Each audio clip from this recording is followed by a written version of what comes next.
con todo. Yo soy la doctora Aime Bert. El día de hoy vamos a hablar de un tema muy importante en cuanto a salud, en cuanto a nuestros niños, a nuestros pequeños, ¿no? Yo también soy mamá, tengo un hijito que este año va a cumplir 5, entonces pienso que este es un tema muy importante, ¿no? Que tiene mucho impacto y últimamente, al menos en estos 2 años de pandemia, se ha visto mucho más la práctica de la automedicación en niños. Entonces vamos a hablar de esto, un poco del sistema inmune, de su relación con la automedicación y de cuáles son las prácticas que debemos evitar y cuáles son las que podemos nosotros manejar desde casa. Listo, bueno, para empezar vamos a hablar un poco del sistema inmunológico. El sistema inmunológico es un sistema de defensa de nuestro cuerpo que va a permitir que nos defendamos contra diferentes infecciones, ¿no? Este sistema va a atacar gérmenes invasores o elementos o compuestos que estén en el ambiente que ya sea que nos vayan a hacer daño o nos puedan atacar de cierta forma. No solamente tienen que ser microorganismos como, por ejemplo, bacterias, virus, también pueden ser químicos, aerosoles, pelo de animales, por ejemplo, ¿no? Hay muchas cosas que pueden atacar nuestro sistema inmune y no todas son enfermedades, ¿no? Ese sistema lo que va a hacer es va a atacar a los gérmenes o a estos compuestos que van a intentar invadirnos y nos va a ayudar a mantenernos sanos. Es decir, si nosotros no tenemos un buen sistema inmune, no vamos a poder atacar enfermedades y no vamos a poder estar sanos, ¿no? Este sistema está conformado por muchas células y algunos órganos, los más importantes y los que tal vez muchos hayamos escuchado hablar son los glóbulos blancos, los ganglios. A veces cuando nuestros hijitos se enferman, decimos, ay, le salió una bolita acá en el cuello, atrás de la oreja, en la axila, ¿no? Tenemos ganglios en todo nuestro cuerpo y estos a veces se inflaman cuando nosotros tenemos algún tipo de infección. También está la médula ósea, que está dentro de los huesos. Acá se producen muchas células que están en nuestra sangre, ¿no? Ya sean glóbulos rojos y glóbulos blancos, que en este caso son parte del sistema inmune. Y también tenemos el timo. El timo es un órgano del que poco se habla, pero bueno, es un órgano muy importante. Está presente en todos nosotros, pero cuando nosotros entramos a la edad de la adolescencia, este empieza a involucionar, es decir, empieza a desaparecer. Este órgano se encarga de producir el sistema inmune en los primeros años de vida, ¿no? Entonces, bueno, dentro de las células más importantes que son los glóbulos blancos, hay muchos tipos de glóbulos blancos. Algunos se encargan de detectar estos invasores, otros se van a encargar de devorar, es decir, comer, atacar a los invasores, y otros se van a encargar de reconocer cuáles son los agentes que nos están invadiendo y van a poder fabricar anticuerpos para poder defendernos en un futuro. Hay 3 tipos distintos de inmunidad, ¿no? La inmunidad innata, que es aquella con la que todos nacemos, ¿no? La más importante y que a veces no se considera es la piel. La piel es parte de nuestro sistema inmune, ya que la piel va a evitar que microorganismos, químicos, agentes, ¿no? La puedan penetrar y puedan atracar nuestro organismo. Es por eso a veces cuando nos hacemos quizás alguna lesión, se abre la piel y a través de ella a veces puede entrar alguna bacteria, algún bichito y nos puede causar una infección. Por eso es que hay que tener mucho cuidado con las heridas, ¿no? Y otro tipo de inmunidad innata es aquella que nosotros le pasamos a nuestros hijos, a nuestros bebés, cuando estamos gestando. Cuando nosotros estamos gestando, estamos en el periodo de gestación, nosotros le pasamos nuestros mismos anticuerpos, o sea, nuestras mismas defensas a nuestros bebés, porque nuestros bebés están en un ambiente estéril en la barriguita, ¿no? Nunca han sido expuestos a ninguna infección, a ningún agente, entonces ellos van a llegar a un mundo sin defensas. Pero esto no tiene mucho sentido, entonces nosotros cuando estamos con el bebé en nuestra barriguita le pasamos nuestras defensas para que cuando llegue al mundo pueda tener defensas contra los microorganismos más importantes. De ahí está la inmunidad adaptativa, que es la que aparece desde el primer día que nosotros llegamos al mundo hasta el día en que nos vamos, ¿no? Y es la que se va formando a lo largo de toda nuestra vida, conforme nosotros nos vayamos enfermando, nos vayamos enfrentando o encontrando diferentes tipos de componentes que puedan atacar nuestro organismo, ¿no? Y la inmunidad pasiva, que es muy importante. La inmunidad pasiva es aquella que se adquiere de una fuente externa, ¿no? Estas fuentes externas son dos, que son las principales. La primera es la lactancia materna.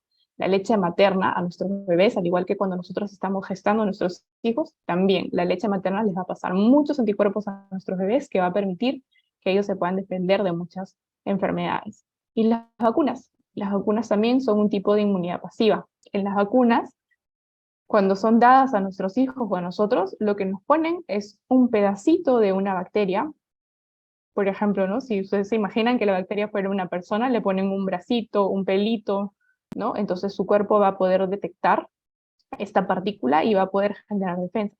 A veces hay otros tipos de vacunas, por ejemplo, los virus o las bacterias que son inactivas, o sea, es decir, están ahí, pero no pueden atacar al cuerpo, ¿no? Y también hay las que son ya bacterias o virus o partículas muertas, ¿no? Es decir, están muertas, entonces nuestro cuerpo las va a detectar y va a producir anticuerpos, ¿no? Entonces, cuando nosotros nos encontremos con esta enfermedad en un futuro, nuestro cuerpo ya va a tener las defensas y va a poder defendernos. ¿Cómo vamos a proteger el sistema inmune de nuestros niños? Lo más importante, lo que yo siempre le digo a todas las papis y las mamis, es la vitamina O, y la vitamina de la olla.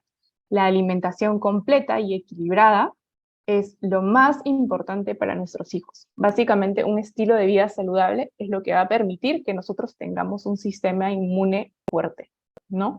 Un buen descanso, que tenga unas buenas horas de sueño, que sea un sueño confortante, ¿no? Un sueño que no se levante por las noches, un sueño que no esté expuesto a estímulos, ¿no? Aparatos electrónicos, a luz, a ruidos, ¿no? Un buen sueño. Muchas mamis a veces se preguntan, ¿cuántas horas debe dormir mi bebé? O mi bebé duerme muchas horas, ¿no? Por lo general, los niños menores de 2 años duermen de 11 a 14 horas del día. Entre los 3 y los 5 años, el promedio es de 10 a 13 horas. Entre los 6 y los 12 años, el promedio es de 9 a 12 horas. Y entre los 13 y 18 años, el promedio es de 8 a 10 horas. ¿No? También es importante que mantengan una buena actividad física, ya que esta actividad física también es parte del equilibrio y de tener un estilo de vida saludable. Hay que controlar también el consumo de azúcares. Ahora, no es que porque consumir azúcar directamente va a atacar nuestro sistema inmune, no funciona así. Entonces, en realidad, el peligro de las azúcares es que nosotros vayamos a tener una dieta en la cual tengamos un exceso de consumo de azúcares. Entonces, al tener un exceso de consumo de azúcares, la alimentación balanceada, la alimentación sana, la vamos a reducir. Entonces, más que nada es por ese lado que se tiene que controlar el consumo de azúcares. Lo más importante, como ya les mencioné, la lactancia materna, que es una fuente muy rica de proteínas, de grasas, de carbohidratos, de alimentos y de anticuerpos para nuestros bebés.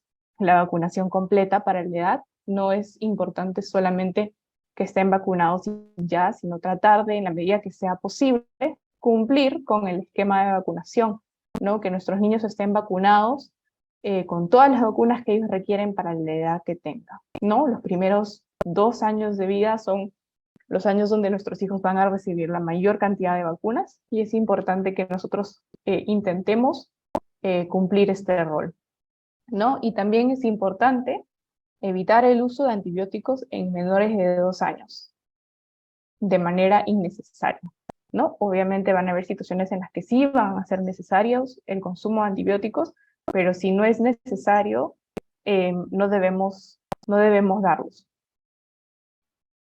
¿no? Bueno, un poco para hablar de la relación entre el sistema inmune y la automedicación. Cuando nosotros nos automedicamos, a veces podemos alterar la microbiota, ¿ya? Entonces, bueno, ¿qué es la microbiota? La microbiota son todas las bacterias buenas que están adentro de nuestro sistema digestivo, ¿no? Estas bacterias van a favorecer la digestión y van a favorecer a la absorción de nutrientes. Y además de esto, también tienen un factor inmune. Funcionan como una barrera protectora, así como la piel. Entonces, todas estas bacterias buenas que están adentro de nuestro sistema digestivo van a evitar que bacterias malas ingresen a través de ella. Y a veces cuando nosotros nos automedicamos con antibióticos, por darles un ejemplo, los antibióticos, si bien son buenos para tratar algunas enfermedades, lamentablemente no tienen la capacidad de discernir entre bacterias buenas y bacterias malas.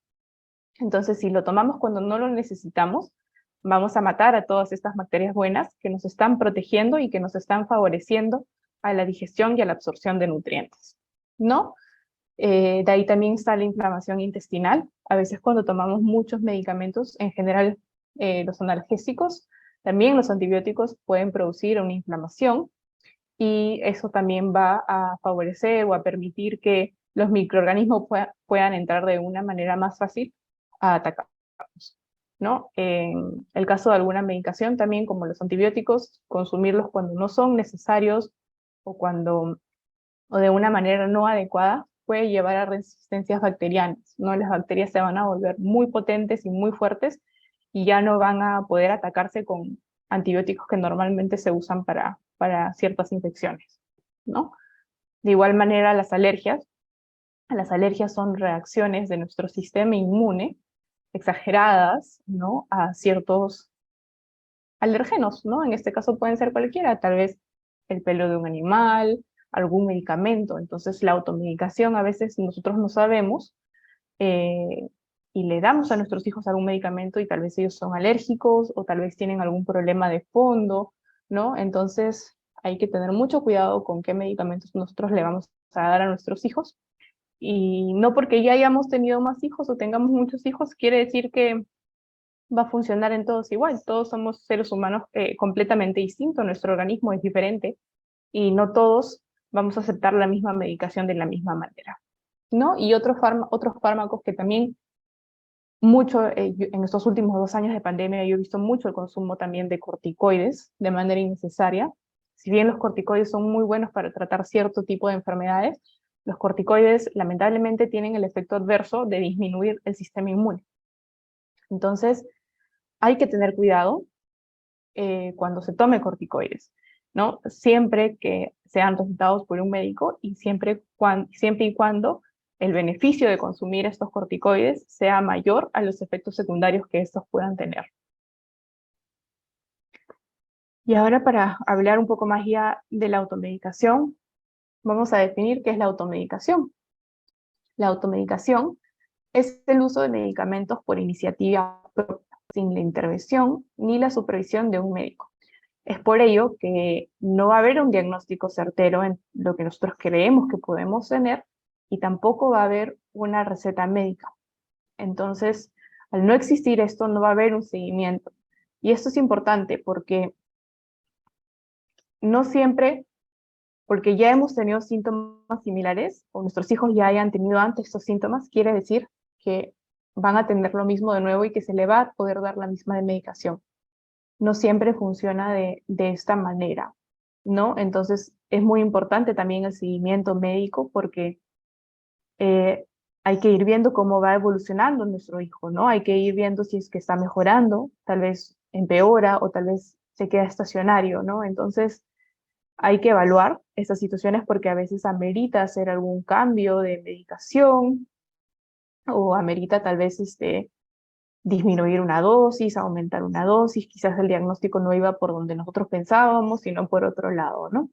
En el caso de los niños, no existe en sí la llamada automedicación en niños, sino se llama automedicación por poderes, porque los niños no tienen una capacidad de decisión autónoma, libre ni voluntaria, porque son niños. Entonces, más que nada, la automedicación en niños es una valoración subjetiva que hacemos nosotros como padres o como cuidadores de niños ante los síntomas que este niño pueda tener, ¿no? ¿Por qué no debemos automedicarnos? Es importante saber que la automedicación puede tener efectos negativos sobre nuestros niños, ¿no?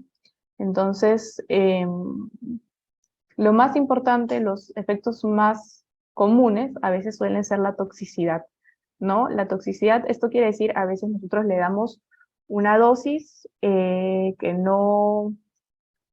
que no creía que era mucha para el niño, ¿no? O le damos un medicamento que tal vez no está aprobado para niños, ¿no? Entonces puede generar a veces una toxicidad renal, a veces una toxicidad hepática, ¿no? A veces damos medicamentos, por ejemplo, los más comunes, algunos jarabes para la tos, no todos, algunos antihistamínicos causan sueño, ¿no? Es decir, deprimen el sistema nervioso central y a veces cuando se les da una dosis excesiva, podemos dormirlos, podemos a veces causarle un poco de disminución en la frecuencia respiratoria o en la frecuencia cardíaca. Entonces hay que tener mucho cuidado, ¿no? Y cuidado en realidad también en donde nosotros guardamos los medicamentos, ¿no? Porque los niños no miden el peligro, entonces es nuestra responsabilidad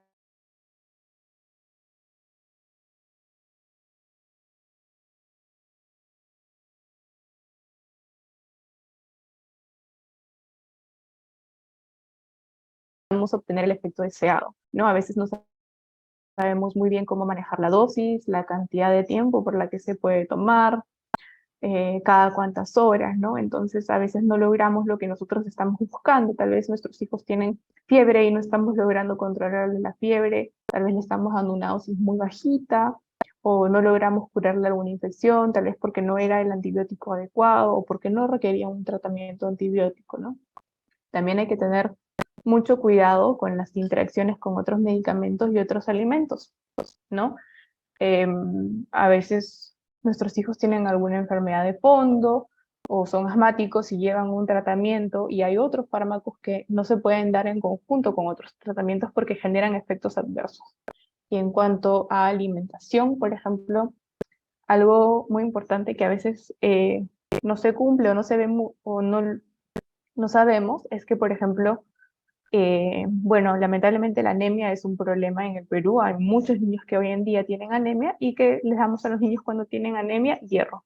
Entonces, si bien el hierro les va a ayudar a controlar la anemia, el problema que tenemos con el hierro es que cuando hay una infección bacteriana y se da antibióticos, es contraproducente, ¿no? Porque el hierro alimenta de cierta forma a las bacterias. Entonces, cuando el niño tiene una infección bacteriana o requiere un tratamiento antibiótico, se debe suspender momentáneamente el consumo de hierro.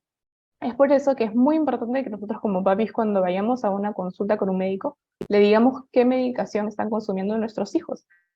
A veces nosotros no consideramos como medicamento el hierro o algunas vitaminas, pero siempre es importante eh, decirle o contarle a nuestro médico eh, qué le estamos dando a nuestros hijos, porque algunas vitaminas pueden tener pues este efecto, ¿no? Como el hierro, ¿no? Podrían generar dependencia de adicción. En verdad esto es bien poco frecuente en niños, casi no se ve, casi imposible, pero a veces sucede con los jarabes de la tos, porque como son bien dulces, ricos, a veces algunos niños lo ven ahí y lo toman, ¿no? Y los jarabes en especial, como los comentaba, que algunos tienen este efecto de producir sueño o exprimir el sistema nervioso central, ¿no? Y un tema que es muy importante es el encubrimiento de la enfermedad. Un tema muy común en nuestros niños a veces es el dolor abdominal. El dolor abdominal, siempre yo le digo a mis pacientes que hay que manejarlo con pinzas, que siempre es mejor pecar de exagerados a lamentarse después. El problema del dolor abdominal es que el dolor abdominal puede ser quirúrgico o no quirúrgico, y el quirúrgico evoluciona dentro de las primeras 24 horas. Lo negativo de esto es que lamentablemente el dolor abdominal quirúrgico y no quirúrgico empiezan de la misma manera, con un dolor abdominal difuso. Entonces, a veces nosotros, le está abriendo la barriga y le damos un Panadol, le damos un ibuprofeno, y lo que hacemos es disminuir el dolor del niño. Entonces, el niño ya no va a sentir el dolor y la enfermedad va a seguir progresando, ¿no? Y el problema del dolor abdominal quirúrgico es que dentro de las primeras, evolución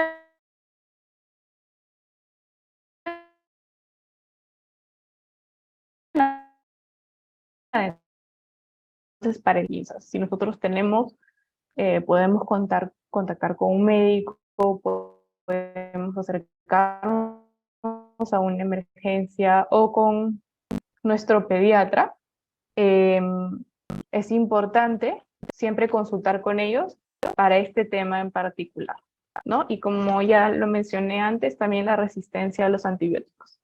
Los antibióticos que no se toman de una manera adecuada, que tal vez se suspende antes de tiempo porque ya vemos mejoría en los niños, ¿no? Esto puede generar resistencia a los antibióticos. La automedicación en el Perú. Un poco de la situación de la automedicación en el Perú es que los medicamentos que solemos automedicar casi siempre suelen provenir del botiquín doméstico, ¿no? Ya sea de medicamentos que nosotros nos hayan autorizado nuestros pediatras para darle a nuestros hijos o medicamentos que hemos ido acumulando de enfermedades anteriores, ¿no? Los más frecuentes son los antipiréticos, como por ejemplo el paracetamol, los analgésicos, como el ibuprofeno, los jarabes para la tos, los mucolíticos. Los mucolíticos son los jarabes que se utilizan para ayudar a expectorar, botar, escupir la flema. Entonces, a veces cuando tienen una tos con flema, es importante ayudarlos con un mucolítico, ¿no? Y bueno, y los antibióticos que también muchas de nosotras a veces pensamos que porque nuestro hijo está resfriado requiere un tratamiento antibiótico, ¿no? Pero en realidad la mayoría de los resfríos son causados por agentes virales, es decir, por virus, y no requieren un tratamiento antibiótico, ¿no? Y bueno, y el otro punto también es que muchos nosotros solemos consultar con un conocido o con el mismo vendedor de la farmacia, ya sea porque a veces no tenemos un acceso al sistema de salud, porque no conseguimos una cita pronta, o por el mismo hecho de, bueno, la situación actual en la que estamos, muchos papis y muchas mamis tienen miedo de llevar a sus hijos a los hospitales y que se puedan contagiar de COVID, ¿no? O sea, ha generado mucho temor y esta pandemia de hecho ha aumentado los casos de automedicación en el Perú y a nivel mundial,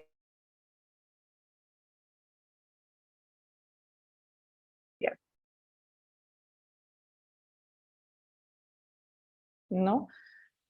Por un lado, hay la falta de conocimiento de efectos secundarios de ciertos medicamentos en los niños, ya que no se suele experimentar mucho en niños. Entonces, muchos medicamentos que se utilizan en adultos no están aprobados para su uso en niños porque no se sabe o no se ha evaluado a profundidad los efectos que puedan tener, ¿no? Y además de esto, la medicación en niños siempre va a estar sujeta y ligada a la edad y al peso que tenga el menor. Es decir, mi hijo tiene 5 años y pesa 20 kilos. Y la hija de mi vecino también puede tener 5 años y puede pesar 30 kilos. Por más de que tengan la misma edad y tal vez tengan la misma enfermedad, no le vamos a dar lo mismo al niño que pesa 20 kilos que a la niña que pesa 30, porque la medicación en niños es dependiente del peso del niño. Entonces siempre es muy importante que nosotros como papis sepamos el peso de nuestros niños, porque esto va a poder influenciar en cuanto a la dosis que nosotros les vamos a poder dar. Y ahora para hablar un poco de los mitos que nosotros tenemos o que hemos escuchado por ahí, vamos a hacer esta pequeña, bueno, les voy a contar algunos mitos y algunas verdades, ¿no? Entonces, el primero y uno de los más comunes es que todos los resfríos requieren tratamiento antibiótico. Este es un mito. En realidad, la mayoría de los resfríos, más del 95% de los resfríos, son causados por agentes virales, ¿no? Por ende, no requieren tratamiento antibiótico. Y esto porque los antibióticos son antibacterianos. Valga la redundancia, son para matar bacterias, no virus. Entonces, la mayoría de los resfríos, casi todos los resfríos son causados por agentes virales, no requieren un tratamiento, no se da antibióticos. Si le damos antibiótico a nuestro hijo con un resfrío viral, va a durar 7 días, que es lo mismo que duraría si es que no le diéramos el tratamiento antibiótico, ¿no?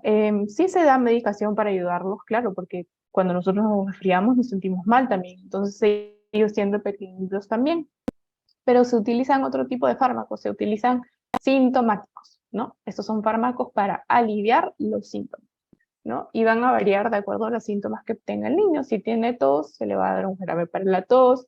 Si es que tiene fiebre, se le va a dar un jarabe para la fiebre, como el Panadol. Si es que tiene malestar, también el uso del Panadol. síntomas de alergia como picazón de garganta, congestión nasal, ¿no? Se pueden dar algunos antihistamínicos, ¿no? Como por ejemplo la clorfenamina. Como ya lo habíamos conversado, ¿no? Los analgésicos pueden enmascarar ciertas enfermedades y automedico a mi hijo. Sí, por supuesto, ¿no? Hay analgésicos que a veces nosotros por aliviar su dolor le damos un medicamento y estamos enmascarando una patología que haya de fondo, ¿no? Otro también es que el paracetamol no tiene efectos secundarios y que por ende son seguros. Esto también es un mito, el paracetamol es un fármaco.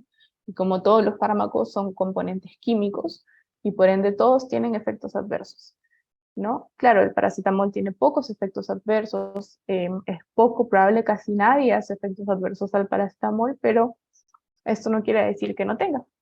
Suele tener, pero casi siempre son imperceptibles, ¿no? O es muy poco frecuente que ocurran, ¿no? De hecho, el paracetamol es uno de los fármacos más seguros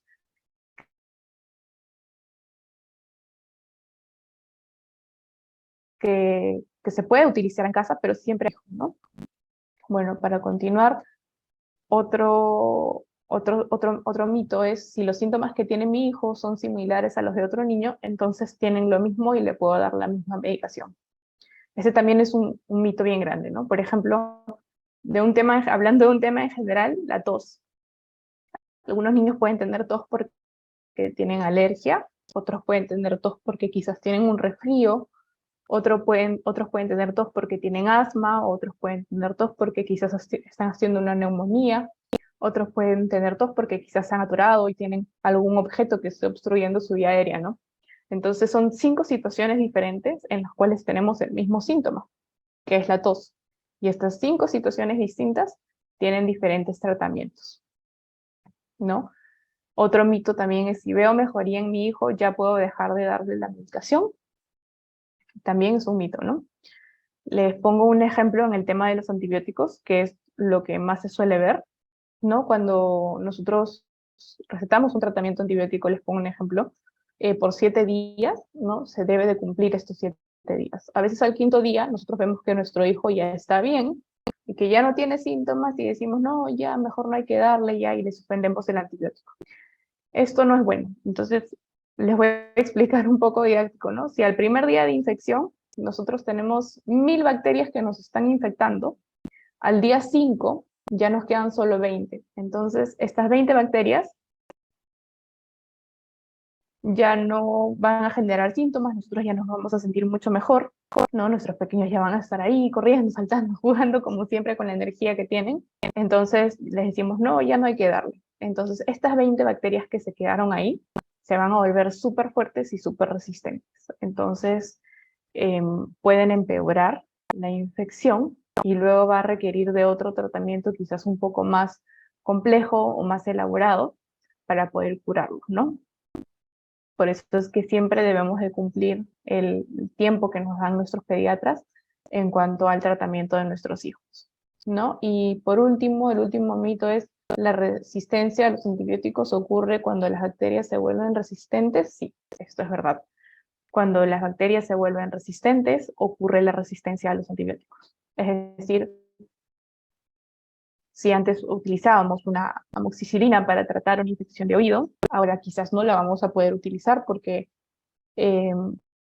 ya se volvió resistente. Entonces vamos a tener que usar antibióticos. Lamentablemente la automedicación es algo que no vamos a poder nosotros eliminar de nuestro mundo. Entonces tenemos que educar a los papis a que sepan cómo deben de practicar una automedicación responsable, ¿no? Entonces, primero que nada, hay unas pautitas. Una de las más importantes es nunca darle a nuestros hijos medicamentos que requieran de receta médica. Yo sé que acá en el Perú, lamentablemente tenemos acceso a muchos medicamentos, que muchas farmacias nos venden medicamentos sin receta médica, por más de que estos requieran, ¿no? Todos los corticoides, todos los antibióticos, por más suaves o leves que sean, requieren de una receta médica. Pero muchas farmacias los venden sin, entonces tener presente esto y saber que si requieren receta médica es por algo, ¿no? Es porque tiene que haber una supervisión, una vigilancia cuando se da este tipo de medicamentos.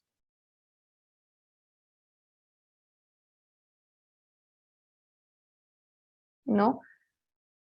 Era que sea por un tiempo prudente, ¿no? Hay que medir, ¿no? Por ejemplo, si nuestro hijo está con dolor, alguna molestia, le estamos dando paracetamol 3 días, 4 días, 5 días y nosotros no vemos mejoría, vemos que empeora, ya hay que ir al médico para ver qué es lo que está pasando, por qué es que no está pasando con el paracetamol que nosotros normalmente le damos, ¿no?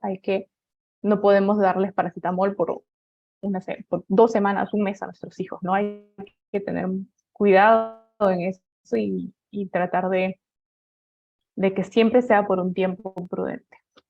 ¿No? Lo mismo, ¿no? Si los síntomas empeoran o persisten, acudir a un centro de salud para que nos puedan apoyar y ver qué es lo que está sucediendo. Bueno, otro punto para la automedicación responsable es conocer qué medicamentos y qué dosis podemos utilizar en cada uno de nuestros niños. ¿No? Por lo general, los medicamentos que más tenemos en casa suelen ser el paracetamol, el ibuprofeno, el Gasiovet, entonces hay que saber, o sea, hay que tener que nuestro pediatra nos haya dicho antes, ¿no? ¿Qué dosis le podemos dar? ¿Cada cuánto tiempo? ¿Frente a qué situaciones le podemos dar?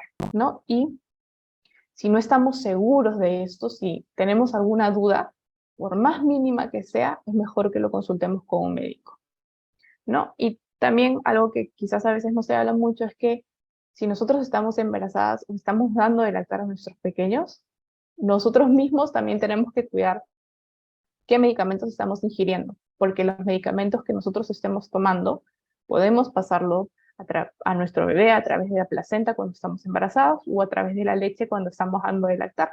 Entonces no es solo cuidar a los pequeños, sino también es cuidarnos a nosotras cuando estamos en estas situaciones, ¿no? Y ya para concluir un poco el tema, la automedicación es un problema de salud pública que, como ya les mencioné, si bien no lo vamos a poder erradicar, eh, es importante que eduquemos, ¿no? Yo sé que muchas veces nuestros familiares, nuestros amigos, nuestros conocidos, a veces nos quieren dar